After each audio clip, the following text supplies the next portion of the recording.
Commerce college Dabhoi ખાતે 7 દિવસીય રાષ્ટ્રીય એકતા શિબિરનો પ્રારંભ કરાવતા કુલપતિ Shri Haribhai Katariya. Shrimati SCPF commerce college Dabhoi ખાતે સરદાર 150 થીમ પર તારીખ 1/12/2025 થી 7/12/2025 દરમિયાન ચાલનારી 7 દિવસીય રાષ્ટ્રીય શિબિરનો શુભારંભ શ્રી ગોવિંદ ગુરુ યુનિવર્સિટીના કુલપતિ પ્રોફેસર હરિભાઈ કાતરિયા દ્વારા દીપ પ્રાગટ્ય કરીને શુભારંભ કરાવ્યો છે. આ શિબિરમાં ગુજરાત ઉપરાંત મધ્યપ્રદેશ, મહારાષ્ટ્ર, છત્તીસગઢ, રાજસ્થાન, બિહાર, ઓરિસ્સા અને હિમાચલ પ્રદેશ રાજ્યમાંથી 200 ઉપરાંત NSSના સ્વયંસેવકો તથા પ્રોગ્રામ ઓફિસરો ભાગ લઈ રહ્યા છે. પ્રથમ દિવસે સવારમાં NSSના સ્વયંસેવકો પદયાત્રામાં જોડાયા હતા અને ત્યારબાદ ઉદ્ઘાટન કાર્યક્રમમાં ભાગ લઈ વિવિધ સેવાકીય અને સાંસ્કૃતિક પ્રવૃત્તિઓ હાથ ધરેલ છે.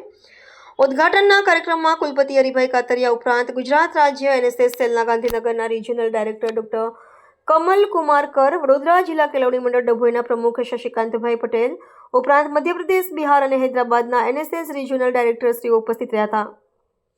આ પ્રસંગે કુલપતિશ્રીએ ખાસ જણાવ્યું હતું કે આ ગુજરાતની ભૂમિ છે, મહાત્મા ગાંધીજીની ભૂમિ છે, સરદાર પટેલની ભૂમિ છે, દેશના વડાપ્રધાન નરેન્દ્રભાઈ મોદીની ભૂમિ છે, જે સરદાર પટેલની 150મી જન્મજયંતિ નિમિત્તે જે ઐતિહાસિક ઘટના બનવા જઈ રહી છે ત્યારે તમે તેમાં બધા NSSના સ્વયંસેવકો પણ ભાગીદાર બનશો. ખાસ કરીને તેઓશ્રીએ યુવા વિદ્યાર્થીઓને કહ્યું હતું કે સ્વને ઓળખો અને ભારતને 2047નું વડાપ્રધાન મોદીનું જે સ્વપ્ન છે વિકસિત ભારત તેના તરફ જવા અનુરોધ કર્યો હતો. પ્રારંભમાં સ્વાગત પ્રવચન NSS કોર્ડિનેટર ડોક્ટર સંજયભાઈ જોશીએ કર્યું હતું, જ્યારે આભાર વિધિ કોલેજના આચાર્ય ડોક્ટર કેરુભાઈ પારેખ દ્વારા કરાઈ હતી. સમગ્ર કાર્યક્રમનું સફળ સંચાલન ડોક્ટર અલ્પેશભાઈ કોતરે કર્યું હતું. શ્રી ગોવિંદ ગુરુ યુનિવર્સિટી દ્વારા આયોજિત રાષ્ટ્રીય કેમ્પમાં જુદા જુદા 7 રાજ્યોમાંથી NSSના વોલેન્ટિયરોએ ભાગ લીધો છે.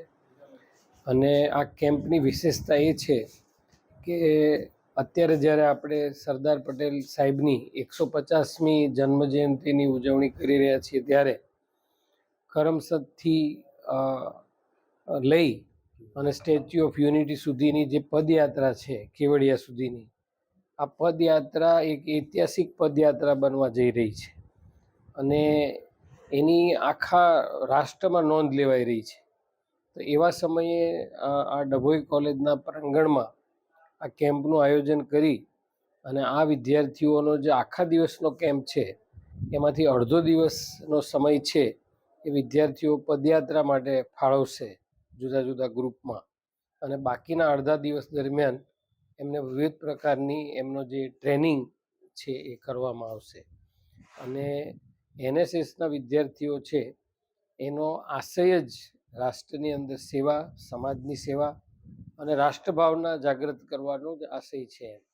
એટલે વિદ્યાર્થીઓમાં જ્યારે આપણે આ ભાવના ઊભી કરીએ છીએ ત્યારે આ ભાવનાઓ જે વિદ્યાર્થીઓ પ્રતિનિધિ સ્વરૂપે દરેક જુદી જુદી કોલેજમાંથી, જુદી જુદી યુનિવર્સિટીમાંથી, જુદા જુદા રાજ્યમાં આવે છે ત્યારે એક દરેક કોલેજના વિદ્યાર્થી સુધી આ મેસેજ પહોંચે છે.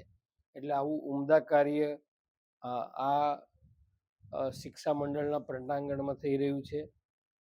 શશિકાંતભાઈ અને કેયુરભાઈ એમની આખી ટીમ એ આ કાર્યક્રમ અમારો સફળ થાય એના માટે અથાગ પ્રયાસો કર્યા છે. એટલે એ બધાને પણ બિરદાવું છું. અને NSSના સહયોગથી 7 રાજ્યોના જે વોલેન્ટિયર્સ આવ્યા છે એટલે તમને અહીંયા આખું એક ભારત દેખાય એવું દ્રશ્ય ઊભું થયું છે. એટલે ખરેખર અમારા સૌ માટે ખૂબ આનંદનો વિષય છે.